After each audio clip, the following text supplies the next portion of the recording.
අපි දහවුරු කරනවා ඒ හිරකාරයා පොලිසියෙන් පැනලා ගියා කියලා. ජනතාව දැනුවත් වෙන්න ඕනේ මේ මිනිස්සු ගොඩක් භයානකයි කියලා. ඒ නිසා හැමෝම ආරක්ෂාව තමයි.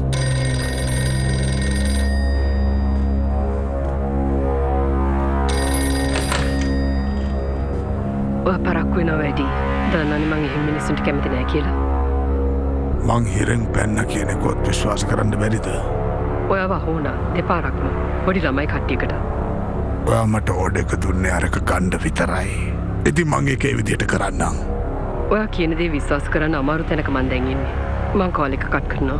ඔයා ෆෝන් එක තියන්න හැදුවොත් මං ඒක මගේ අතට අරගෙන ඒකට වෙන හොඳ බය කෙනෙක් හොයා ගන්නවා. ඒක තමයි ඔයා කරගන්න ලොකුම වැරද්ද.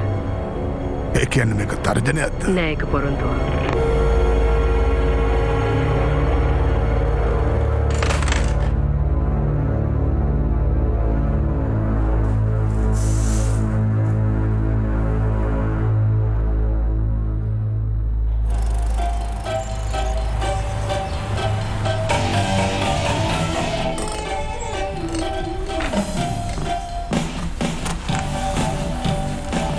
Hello, Frank.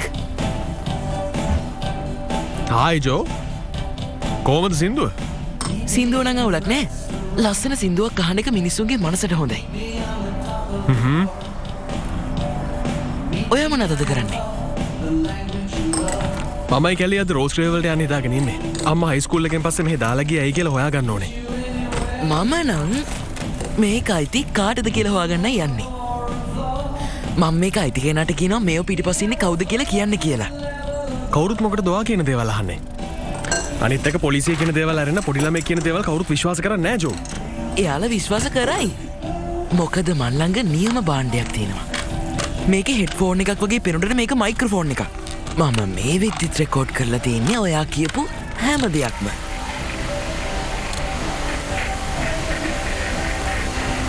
ඒක නම් මරු ප්ලෑන් එකක් වගේ. මේක තමයි අතහදා බලන එක. වැඩ කරයි.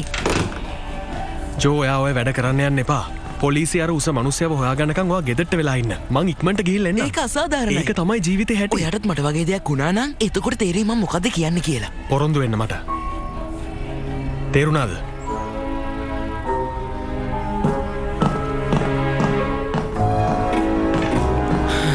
Sorry Frank. මට පොරොන්දු වෙන්න බෑ.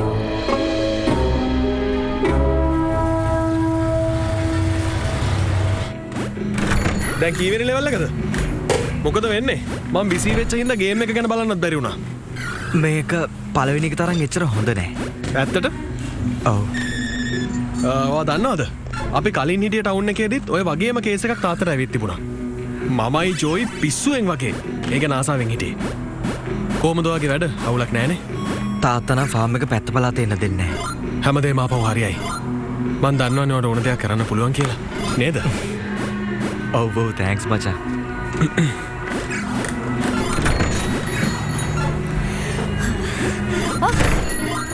ඇයි කොහමද? ඒයි ඔයාද ලස්සනයිනේ. ලස්සනයි කිව්වේ ඇයි මම මීට කලින් ලස්සන නැද්ද?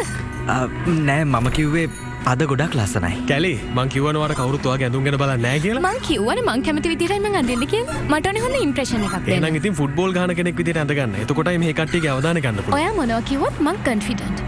ඉතින් මේක තමයි මං අඳින විදිහ. කොහොම ඇඳත් ඔයා ලස්සනයි. මට මොකක් හරි දෙයක් මිස් වෙලාද? මං ඔයාට කිව්වේ අපි දෙන්න අද යනවා රෝස් ග්‍රේව් වලට. ඔයා එක කිව්වනම් මට මතක තියෙන්න බෑ. රෝස් ග්‍රේව් වල ඩීනුයි මගේ අම්මයි ඒ කාලේ හොඳ යාළුවෝ වෙලා ඉඳලා තියෙනවා. ඒ නිසා මං යනවා එයාගෙන් ප්‍රශ්න ටිකක් අහන්න. ඉතින් මං හිතුවා ඒ වැඩේට උදව් කරන්න. කැම්පස් එක බලා ගන්නත් හම්බෙනවනේ. ඒ වුණාට ඔයා කැම්පස් එක දැක්කනේ මීට කලිනුත්. ඒ ඉතින් පින්තූර වල ඉන්නේ ඇත්තටම නෙමෙයිනේ. අපිට තව කොච්චරලා තියෙනවද? විනාඩි 20ක්. අපි ඉක්මනටම ගියොත් තමයි හොඳ. අද ඉතින් සතිය දවසක් හින්දා බස් එක පිරෙන්නම සෙනග ඇති. නැත්තම් ඉතින් බහැලා පයින් තමයි එන්න වෙන්නේ. ඇත්තට? නෑ බොරුවට කිව්වේ. නෑ ඕනේ නෑ. ඔයාලා බස් එකේ යන්න එපා. මට එකක් යන්න පුළුවන්. ඇත්තට? ඔව්. ඒක ඔයාලට කරදරයක් නේ. මේක මං කැමැත්තෙන්ම කරන වැඩක්. අනික මේක අපිට ට්‍රිප් එකක් කරගන්නත් පුළුවන්. ඒක බස් එක යනකොට කොච්චර දෙයක්ද? තෑන්ක්ස් මචං. නියමයි. thank you. You are welcome. බයි අම්මා. thank you අපිව ගෙනත් ඇරලුවට. මුලින්ම වගේ ග්ලව්ස් දෙක දාගන්න. දන්නවද මේකේ පළවෙනි සභාපතිව පත් කරලා තියෙන්නේ 1932. එයාට තියෙන බලය හැටියට ටිකක් පිළිවෙලට කතා කරන්න ඉගෙන ගන්න. මේ කතා කරනව නරකද? ඕ I'm so sorry. මට දැනුයි මතක් වුණේ මම ලයිබ්‍රරි එකෙන් පොත් වගේක් කරන් තියෙනවා. ඒව බාර දෙන දවසත් පරක්කු වුණා. ඒ හින්දා මං ඒ ටිකද බාර දෙන්න ඕනේ. මං කියලා ටක් ගාලා එන්නද? ඔයා හිතන්නේ ඔය කියන කතාව මම විශ්වාස කරයි කියලාද? මට වැදගත් දේවල් ගොඩක් කරන්න තියෙනවා ෆිල්. ඉතින් ඔයාලට මීටින් එකේ දේවල් මිස් වෙනවනේ. මං හිතන්නේ කන්න මොන හරිත් දෙයි. මම ඉක්මනට එන්න. කියන දෙයක් අහන්නේ නැහැ නේ ඉතින්. අවසර මේකේ මැච් එකකුත් තියෙනවා. ඒක තමයි මේ මීටින් එකේ තියෙන වැදගත්ම දේ.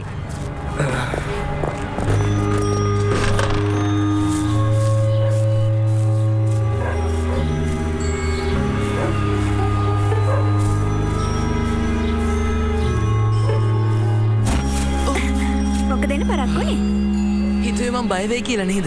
හැබැයි ටිකක් විතර බය වුණා. ඔයාගේ පස්සෙන් කවුරු හරි ආව නම් මොකද? ඒනට වඩා මට මොලේ තියෙනවා.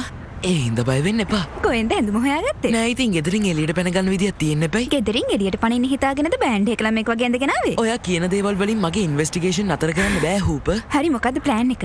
මෙන්න මේ රෙදි කෑල්ලේ තමයි අපේ ප්‍රශ්න වලට උත්තර තියෙන්නේ. දැන් අපිට හොයාගන්න තියෙන මේකට සම්බන්ධ පොලිසිය කෙනා කවුද? ඔයා එහෙම කියන එක වැරදි. අර බොරුකාරයා කියන එක ඇත්ත කියන්නේ කොහොමද? මේ තවත් මාත් එක්ක හිටියනේ. එයා කිව්වේ මේක අයිති පොලිසිය ජැකට් එකකට කියලා. පොලිසිය ජැකට් එකක් වුණාට ඒක හොරකම් කරන්න පුළුවන්. මම ඔයාගේ අම්මගේ පැත්තේ දැන් ඉල්ල දික් කරනව නෙවෙයි. එහෙම නොකරන එක හොඳයි. ඔයා දැන් කියන්න හදන්නේ මේක පොලිසිය නෙවෙයි කියලා නම් ඒක ඔප්පු කරන්න වෙනවා. මං කොහෙවත් යන්නේ ඔයා ওই කතාව ඉල්ල අස් කරගන්නකම්. අහලා තියෙනද කතාවක් තියෙනවා සූදානමින් සිටින්න කියලා. සැලසුමක් ඇතුව. හරි මං කියන්න හදන්නේ මං ලෑස්ති.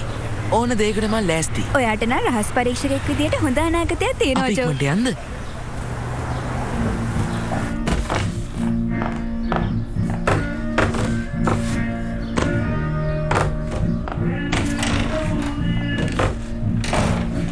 ට්‍රොඩි මම මෙහෙ ඉන්නේ. හේ. හායි. ආට කොහමද? නරකම නෑ. වව්. මන් දන්නේ නෑ මෙච්චර ලස්සනට අඳිනවා කියලා. මේව ඇත්තටම ලස්සනයි. තැන්ක්ස්. ඔයා මොකක් හරි එක්සිබිෂන් එකකට ලෑස්ති වෙනවද? ඇත්තටම ග්ලෝරියාට මගේ චිත්‍ර වගේක් ඕන කිව්වා. ඔව්. එයා මොකටද දෙන්න හදන්නේ? මන් දන්නේ නෑ. මං හිතන්නේ එයා මාත් එක්ක ඉක්මනට යාළු වෙන්නයි හදන්නේ. ඒත් ඒව තේරුම් ගන්න බෑ. එයා ගැන හිතා ගන්න අමාරුයිනේ.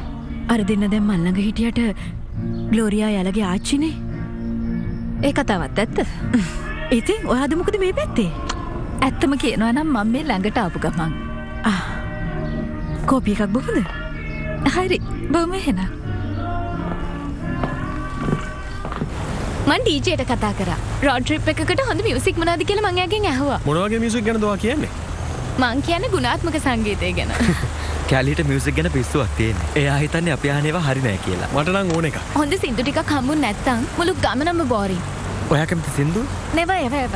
ඒක ලස්සන සින්දුවක් නෙවෙයි. ඒ සින්දුව මට නම් ලස්සනයි. ඒක හරි කම්මැලි සින්දුවක් නේ. මට ඒකේ මෙලඩිය සෙට් වෙන්නෙත් නෑ. ඒ විතරක් නෙවෙයි සින්දුවේ වචනත් හරියට ගැලපෙන්න තියෙන්න ඕනේ. ඊට වඩා ලස්සන සින්දු කොච්චර තියෙනවද? ඔයා BSB ලගේ සින්දුව අහලා නැද්ද? හරි දැන් අපි කියවුවා ඇති.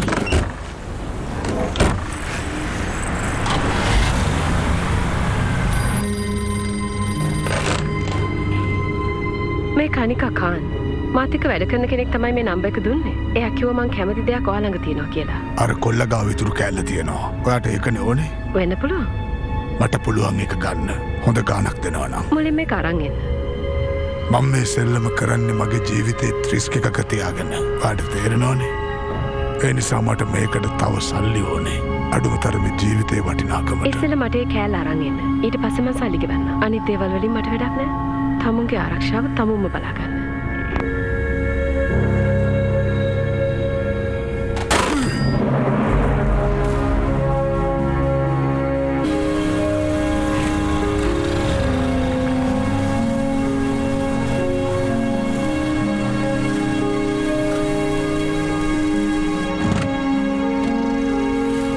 රෝස් ක්‍රේව් කියන්නේ බලකොටුවක්ද?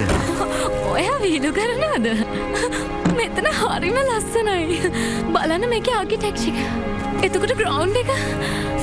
මෙතන සුවඳ දැනනත් ඇති. මට නම් එන්නේ සල්ලි සුවඳක්.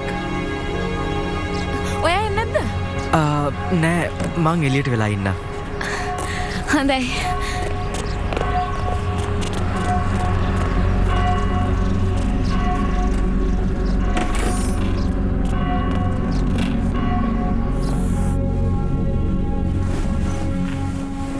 එතකොට මේක ඔයාගේ කාමරේද? ඔයාට මොකක්ද ඒකෙන් තියෙන වැඩි? මුකුත් නෑ. මම මේ නිකමට වගේ ඇහුවේ. අම්මා ළඟ කෝට් ගොඩක් තියෙනවනේ. එක එක දේශගුණයට හරියන ඒවා තියෙන්නේ. ඕක බලන්න ඔච්චර වෙලා යනවද? ඔව් ඉතින් ඔයා ගාව තියෙන පොඩි කෑල්ලක් නේ. කෝ ගන්න බලන්න.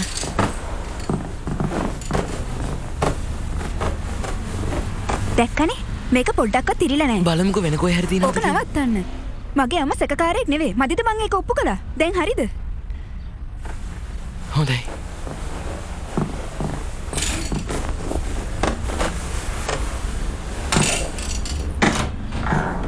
එතකොට චීෆ් කොලින් අපි යමු. මම පොතක කියවලා තියෙනවා මේකේ හෝල් එකේ තියෙන චැන්ඩලිය එක මෙහෙට දීලා තියෙන 1931 මෙහෙ හිටපු ඩීන් කියලා. එහෙමද? ෆ්‍රැන්සිස් කැලි කොච්චර දෙයක්ද දකින්න ලැබීම. ඉතින් කොහොමද? ප්ලීස් ඉඳගන්න. මට සතුටු යාලට ඉස්කෝලේ ගැන දැනගන්න තියෙනවා කියපු එකට. කුතුහලයේ තියෙන අයට ලොකු තැනක් තියෙනවා රෝස්ග්‍රේව් වල. මෙන්න මේ කතාව අපිට කිව්වේ ජෝර්ජ් එස්ටබ්‍රූක්. බුද්ධිය ඉගෙනීමෙන් ලබා ගන්න පුළුවන්. ඒත් කුතුහලයෙන් තමයි ලෝකය දකින්න පුළුවන්. ඇත්තම කියනවා නම් ඔයාගේ සීය කියපු තව ගොඩක් දේවල් තියෙනවා. ඒත් ඒවෙන් ආසම එක තමයි මම කිව්වේ. නෑ ඒක අවුලක් නෑ. අපිට ඔයාගෙන් අහලා දැනගන්න ප්‍රශ්න ගොඩක් තියෙනවා. තෑන්ක්ස් එකට වෙලාව දුන්නට. ඕක මොකක්ද? මගේ තේමාව තමයි මම සාර්ථක වෙන්නේ මගේ ශිෂ්‍යෝ සාර්ථක වුණාම. ඇත්තටම මම ඔයාලගේ වයසේදී මට මතකයි මට උදව් කරන්න සෑහෙන දෙනෙක් හිටියා. මටත් ඒ ගැන මුලින්ම දැනගන්න ඕනේ. ඔයා අපේ වයසේ ඉද්දී මගේ අම්මව දැනන් හිටියා නේද? අපි දෙන්න එකට තමයි ඉස්කෝලේ නම් ගියේ බ්‍රිජ්පෝර්ට් වල. ඒ වුණාට ඒ මීට සෑහෙන කාලයකට කලින් මට ඔයාලා ගිය බුක් එකක් හම්බුණා. ඒකේ තියෙනවා ඔයාලා හොඳ යාළුවෝ වෙලා හිටියා කියලා. ඔව් ඉතින් අපි හොඳම යාළුවෝ වෙලා හිටියා. ඒ වුණාට සමහරලාට අපිට එහෙම හම්බ වෙන යාළුවෝ දිගටම යාළුවෝ විදිහටම ඉන්නේ නෑනේ.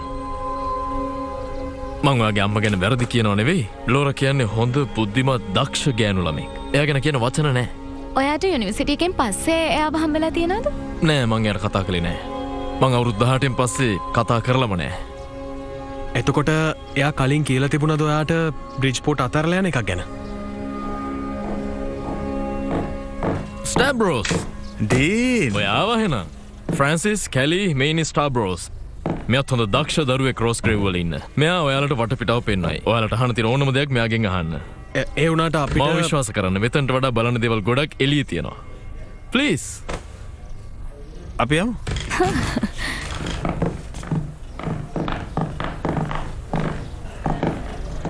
මේක තමයි මේන් ඔඩිටෝරියම. සීට් 400ක් තියෙනවා. ග්‍රෑන්ඩ් පියානෝස් 3යි. මේකේ කොස්ටික්ස් ගැන කියන්න වචන නැහැ. එතකොට සයන්ස් ලැබ් එක තියෙන්නේ මේක උඩ. එක ෆ්ලෝ එකක අඩුම තරම් පොත් 20000ක්වත් ඇති. ඒ වගේ ෆ්ලෝස් 6ක් තියෙනවා. මට නම් හිතා ගන්න බෑ තමයි. මේ තැන එහෙම තමයි. නියමයි. තාම පුදුම හිතුන්නේ නැද්ද? ෆ්‍රැන්ක් නම් සෑහෙන පුදුම වෙලා ඉන්නේ. එයාට මෙහෙට එනකන් ඉවසිල්ලක් නැහැ. ඔව්. ඔයාට ඕන දෙයක් මෙහෙ තියෙනවා. රෝස්ග්‍රේව් කියන නායකයව හදන තැනක්. මේ හැමෝටම ඉලක්කයක් තියෙනවා. හැමෝම බුද්ධිමත්. The best of the best. මෙන් එළියට වඩා අපි සෑහෙන වෙනස්. රෝස්ග්‍රේව් වලට ආවට පස්සේ ඔයාලට මේක තේරෙයි. හැමදේම මෙහෙදි වෙනස් වෙනවා. එන්න මං ඔයාලට තව පෙන්නන්න. හරි. එන්න. මෙතනින් ගිහලා වමට හැරෙනවා තමයි කැෆෙටේරියා එක තියෙන්නේ. එහෙන් එකපාරක් කෑම කෑවොත් ඔයාලට හැමදාම කන්නේ.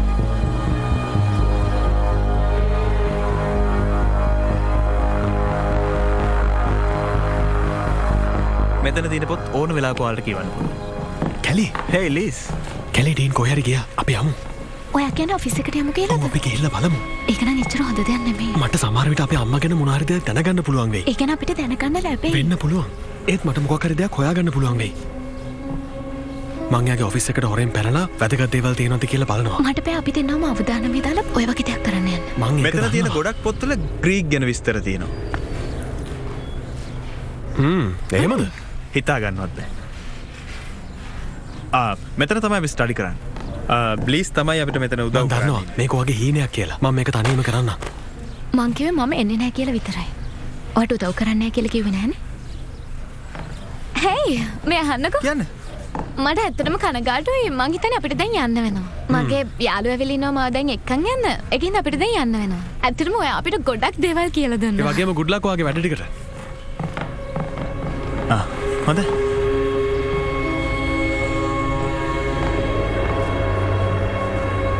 මෙතන සෙක්‍රටරි ඉන්නව නේද? ඇතුළට යන්න බැරි වෙයි. ඔය දන්නවද මෙතන තියලා තියෙන වාචනේ කොච්චර වටිනවද කියලා? මොකද්ද? අයියෝ දෙයියනේ. ඇයි එහෙම කළේ? මම මෙතන බලාගෙන ඔය යන්නකෝ. අපොයි දෙයියනේ මොකද්ද ඔයා මේ කරපු විනාශේ? අනේ මට ඇත්තටම සමාව වෙන්න මං කතා කර ආවේ මං ඇත්තටම දැක්කේ නෑ. මේ ගොඩක් වටිනවද?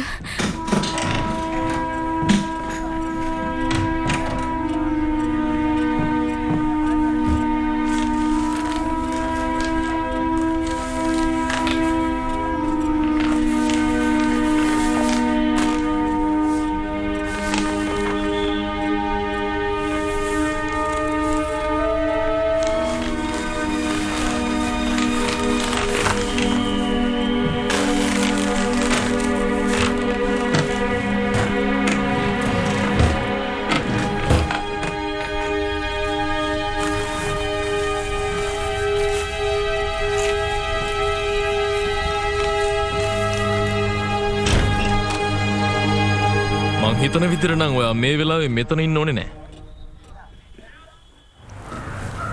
ෂුවර්ද මේකයක් ගෙදර කියලා? ඔව් මේක තමයි.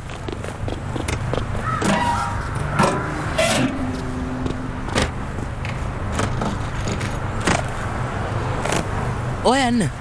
යන්නේ කොහොමද? බල්ලන්ට යන්න පොඩි දොරක් තියෙනවා. ඇත්තට ඔයා හිතන් ඉන්නේ කාරි විහිළුවක් කියලාද? ඇයි? මම වැරද්දක් කිව්වේ නෑනේ. ඔය පොඩිනේ හරියට බලු පැටියෙක් වගේ. ඔයාගේ ගඳක් බලු පැටියෙක්ගේ වගේ. අනේ කතාව නම් ඇත්තක් නෙවෙයි. අර මිනිස්සේ අල්ලගන්න හදන්නේ ඔයාව මාව නෙවෙයි. ඒ හින්දා ඔයා තමයි මේකට යන්න ඕනේ. ෆිල්ව එක්කන් ඉන්නයි තිබුණේ.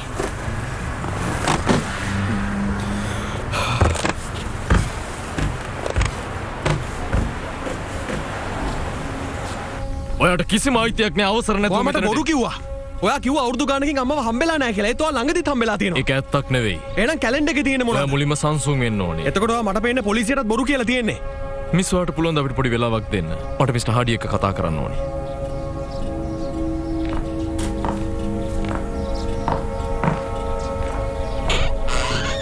මන් දන්න ඔයා අම්ම ගැන ගොඩක් දුකෙන් කියලා. ඒත් එයාට සිද්ධ වුණේ බොහොම අවාසනාවන්ත දෙයක්. ඒත් එහෙමයි කියලා ඔයාට කිසිම අයිතියක් නෑ මගේ ඔෆිස් එකට ඇවිල්ලා මගේ පෞද්ගලික දේවල් අවුස්සන්න. මං මේ වගේ දේවල් වලට කැමති නෑ. ඔයා දිගටම මේ විදිහට නම් ඉන්න හදන්නේ. මට සිද්ධ වෙනවා අකමැත්තෙන් වුණත් ඔයාට ලැබිලා තියෙන මේ ඇඩ්මිෂන් එක අපිට ඇප්ලිකේෂන්ස් එවලා තියෙන තව දහස් ගාණක් ශිෂ්‍යයෝ අතරින් කෙනෙක්ට දෙන්න. ඔයාට මං කිව්ව දේ තේරෙන්නේ නැතිනේ මිස්ටර් හාඩි?